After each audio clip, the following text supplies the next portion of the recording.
ज्यांनी त्याचा लाभ घेतलेला आहे तर त्यांचं सुद्धा त्या पद्धतीनं रिकव्हरी केली जाणार। पुढं आणखीन 6 लाख आहेत सेवार्थचं, यांच्या संदर्भातलं पण स्क्रुटिनी झाल्यानंतर त्यांच्यातले जे काही येतील तर त्या संदर्भातली रिकव्हरी होईल।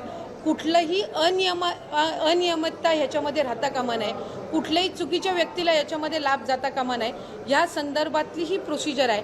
आणि मला आवर्जून माध्यमांच्या द्वारे त्या ठिकाणी राज्याच्या 13 कोटी जनतेला सांगायचे, बहिणींना सुद्धा सांगायचे की आम्ही याच्यामध्ये कुठलीही कमतरता न राहता कामा आणि प्रत्येक विभागाचा जसा जसा आमच्याकडे डेटा येईल, स्क्रुटिनी ही साधारणपणे रूटीन प्रोसिजर आहे आणि ती होत राहणार आहे। त्या संदर्भामध्ये असं नाही आहे की आता ही कंप्लीट 100% प्रोसिजर झाली।